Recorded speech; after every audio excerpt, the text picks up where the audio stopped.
প্রশ্ন, কুরবানি কার উপরে ওয়াজিব হয়েছে? আসসালামু আলাইকুম ওয়া রাহমাতুল্লাহি ওয়া বারাকাতুহু। সবাই কেমন আছেন? আশা করি সবাই ভালো আছেন।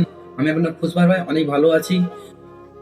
আমার কিছু ভাইরা কমেন্টে বলেছেন যে ঈদুল আজহা এটা নিয়ে প্রশ্ন আপনি নিজের ভিডিওর মধ্যে বলবেন। তাই আমিও আজকে আপনার সামনে কিছু প্রশ্ন ঈদুল আজহা নিয়ে প্রশ্ন করব। সেই সঠিক প্রশ্ন যদি পারেন তো আপনার কমেন্টে বলবেন, আর যারা না পারবেন তারা আজকে জেনে নেবেন। তো আমি বলছি, আপনারা শুনুন। প্রথম প্রশ্ন যেটা হবে, প্রথম প্রশ্ন, কুরবানি কার উপরে ওয়াজিব হয়েছে? অ্যান্সার এ, প্রত্যেক মুসলমান। অ্যান্সার বি, গরিব মুসলমান। অ্যান্সার সি, নিসাব পরিমাণ সম্পদের মালিক। অ্যান্সার ডি, শুধু হজে যারা যায়। সময় শুধু 5 সেকেন্ড।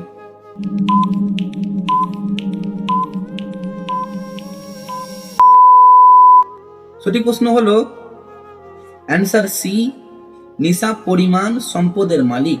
দ্বিতীয় প্রশ্ন, কুরবানি পশু জবাই সময় কোন দিকে মুখ করা সুন্নত? তো অ্যান্সার এ, পূর্ব। অ্যান্সার বি, পশ্চিম। অ্যান্সার সি, কিবলামুখী। অ্যান্সার ডি, উত্তর। সময় শুধু 5 সেকেন্ড বলার জন্য।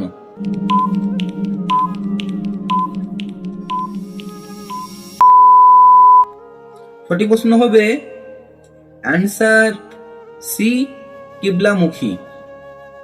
আরেকটি প্রশ্ন বলবো, 3 নম্বর প্রশ্ন, একটি গরুতে সর্বোচ্চ কয়জন শরীক হতে পারে?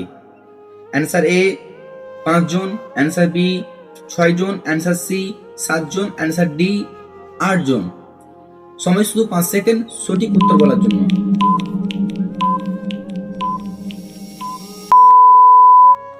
সঠিক প্রশ্ন হলো অ্যান্সার সি, 7 জন।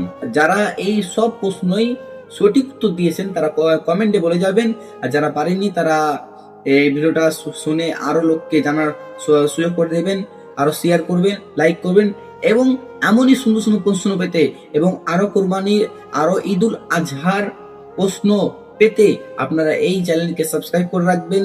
আরো যদি আপনাদের প্রশ্ন কিছু থাকে মনে, তো কমেন্টে বলবেন। সব ভালো থাকবেন, সুস্থ থাকবেন। আসসালামু আলাইকুম ওয়া রাহমাতুল্লাহি ওয়া বারাকাতুহু।